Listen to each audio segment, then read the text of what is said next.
Normally, when I'm trying to explain to someone what is an extraordinary quality of life, it's different for everybody, right? Really, an extraordinary life is life on whose terms for you? And so everybody in this room has a different model of the world of what that would look like. What would be an even more magnificent life? What would be an even more extraordinary life?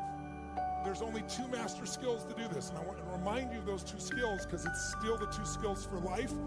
What's the first master skill to having an extraordinary life? Do you remember? It's the science of achievement. If you're going to have an extraordinary life, one of the master skills for actually creating that life is mastering this. Mastering the ability to take what you envision and make it real. There's a science to achievement. There's a science to, for example, money. I just spent 4 years, as most of you know, interviewing 50 of the smartest people on the planet financially. I learned more than I ever imagined. I got a PhD in finance from the people that control the world economy. And they're all people that were not part of the lucky sperm club. I didn't interview anybody that got it from their family by birthright. I did it with people that all started with nothing. And I began to see there's common patterns. And what you know what those patterns are? I don't care if you're young or old. I don't care what your color is. I don't care what your gender is. I don't care what country you're from. If you understand the science of building wealth, you can have abundance financially. If you violate those rules, either because you're ignorant to them or because you just don't apply them, you're going to have financial stress. There's a science to the body. Everyone here is biochemically different, but there's certain fundamental rules, laws, that if you violate them, you're going to have a lack of energy. If you really violate them, you're going to have dis-ease in the body. That's what it means, dis-ease. It comes from violating those rules. If you align with the rules of achievement around the body, you'll have an abundance of energy. You'll feel strong. You'll have an extraordinary body and the extraordinary energy that comes with it.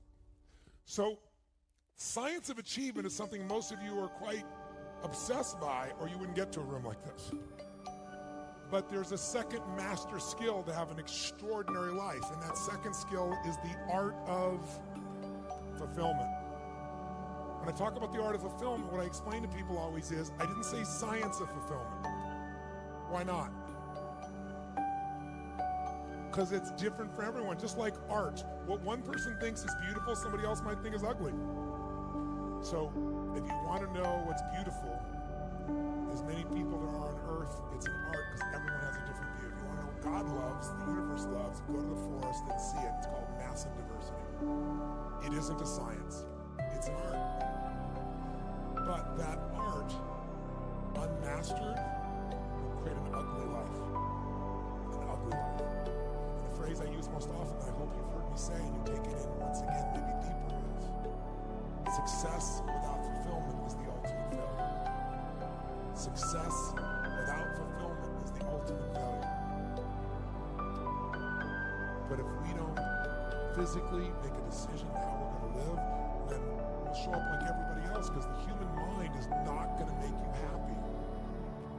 This brain of yours won't do it. You have to direct it. And there's no worse fate than to achieve everything and not be fulfilled. How many have had the days where you achieved this huge goal and your brain always wanted it and you got it and then your brain went, is this all there is? Who's been there?